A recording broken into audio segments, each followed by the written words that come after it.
What up? It's G.A.W.D, man. Welcome to Ambiguous, a show where we happily admit we don't know shit, but we're reading to figure out more about shit we don't know about. So when we know, I bet you don't. That's why you're here. But we're reading out of the Daily Stoic 366 Meditations on Wisdom, Perseverance, and the Art of Living by Ryan Holiday and Steffel Hanselman. Welcome to the show. I'm your host, A.R. the God, as stated previously. Enjoy me. We're going to have fun, okay? Today is August 4th. The passage that we're reading out of is called No Blame, Just Focus, okay?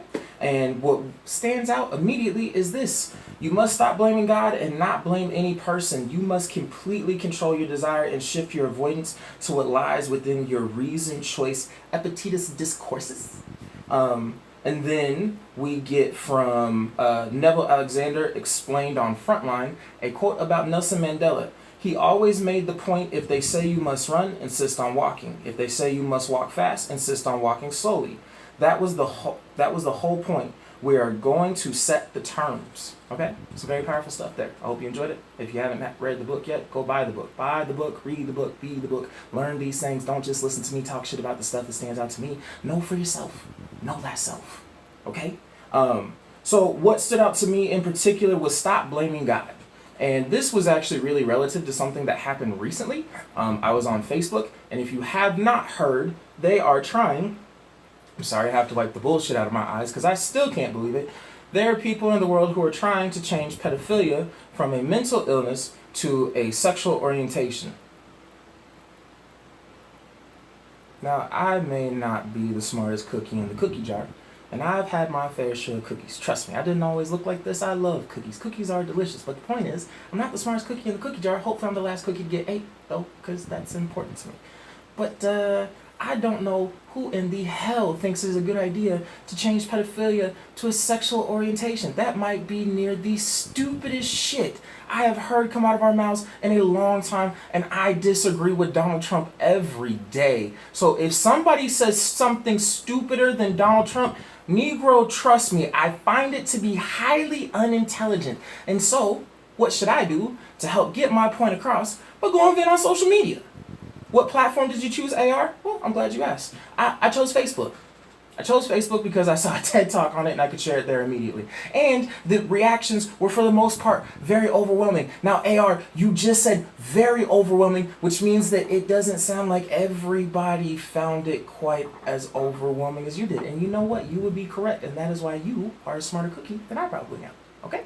The one person who didn't thought that it was funny because he found that the position was that of the extreme left. Now, I do not know this person personally. I find many people on social media to be quite stupid, which is why I don't go on social media and usually talk about, like, my beliefs. But in this particular instance, I feel that since our children are very important, I should probably spread the news and probably do my part to contribute. But immediately after that, there was somebody who was Christian who hopped on my status and said that she found pedophilia to be an act of the highest epitome act of Satan or something like that. That's basically the general messaging. And he said he didn't believe in God. Okay. Well, he also said that he felt that he believed in Satan more than God. So I felt like he was nitpicking and doing something fucking stupid, which is making it about himself, which was completely unnecessary because who gives a shit about your political beliefs when our children are in danger of potentially being around adults who are being told it's okay for you to feel about children. Not the point, though. Let's get back to topic. Okay? So he goes on there and basically, like, I have this thing about my Facebook is you are more than welcome to say your opinion on there, but that does not mean it will not be critiqued, criticized, and or probably meet some type of resistance and start a conflict. Sometimes I do it, sometimes other people do it, but I have a very strict guideline of basically being like, hey, you're not going to start shit on my page by making this about you.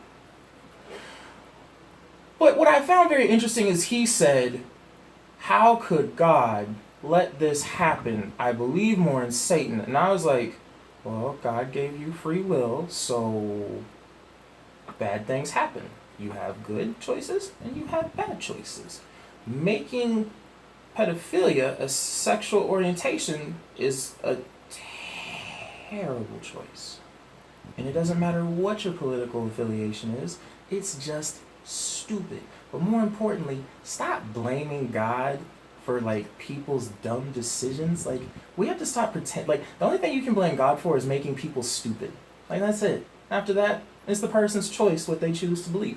So I just found that to be incredibly interesting because it really lined up with what I read today, which is basically, oh, this is God false. It's like, no, people make stupid fucking choices every day, and we need to hold those people accountable without inserting our own self-centered beliefs. Okay, moving on. So today the question out of our journal was, can I avoid fruitless emotions? The answer is obviously yes. Sometimes the journal asks us like very yes or no questions. I don't know what type of reflection you're supposed to get from it, but I've got your back. I changed the question today to how can I avoid fruitless emotions? And basically, here's how I feel about fruitless emotions. We live in probably the most reactive society the world has ever seen because of social media, politics, and blah, blah, blah, blah, blah, blah, blah, blah, blah, right? So this is something that Marcus Aurelius said that really like drilled into my brain. And this is what it says: choose not to be harmed and you won't feel harmed. Don't feel harmed and you haven't been.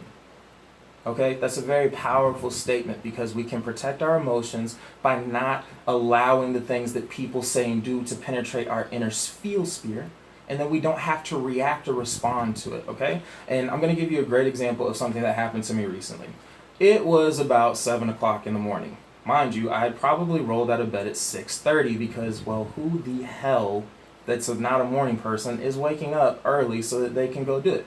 But that's not the point. The point is, it was early in the morning, and I was super tired, and I was a little bit reactive. We're having a conversation. Kelly's training her clients in like the corner of the gym. I'm training my client, kind of minding my business, trying to be quiet. And there's a conversation about music going on somewhere, and I can't remember exactly how I got started. Alexa was playing something in the background, and we were discussing something. And out of nowhere, one of Kelly's clients goes, well, you know, I can't relate to it we were talking about, like how I didn't know a certain artist because I'm 26 and I don't know shit, which is, ta-da, the name of the show. And she goes, oh, you're too young to know this. Like, I couldn't relate to my daughter's music because she grew up listening to, you know, black music.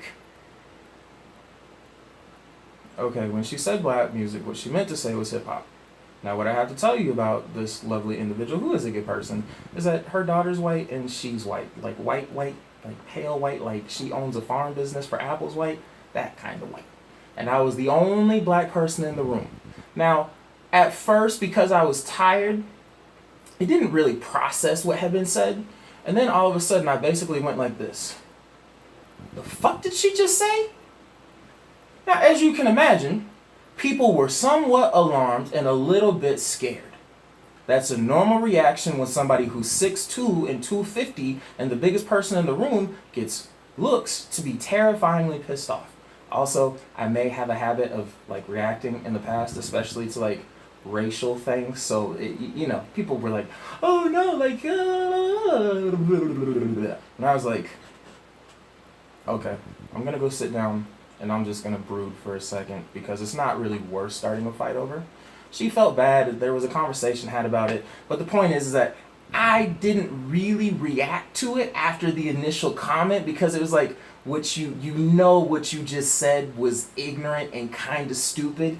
And the appropriate response feels like not to respond. And I'm not going to lie. There was a bit of the petty side of me that heard that she almost cried afterwards. That felt like, all right, let it go. Like, you've now made her feel worse than if you had just, like, snapped on her. Who knew? But the point is that you can hang people by being non-reactive as much as you can by being reactive. And I know this because I spent the last 18 months pushing people away, you know, tearing people down, trying to control them with, like, stupid emotions. And let's define fruitless emotions. Anger is fruitless. Fear is fruitless. Anxiety is probably majority fruitless. What else is fruitless? Really anything that causes you to react in like a way that may have you step outside of your character and could lose you somebody's respect, trust, or hurt your likability, to me, is a fruitless emotion. Now you have to decide what that is. Like I have to decide what that is. But I think we can generally agree if we put things under the umbrella of fruitless, we would probably say things that do not bear harvest to positivity and the outcomes of the situations that we would like. Right. Okay. Point being, choose not to feel offended, and you won't be. Avoid being reactive. Learn the power of silence and let people's own imaginations hang them in situations where they may have pissed you off. Okay. I'm being petty again. My bad. Petty. Petty we can add to fruitless emotions, except unless you're on a video, make it sound kind of funny.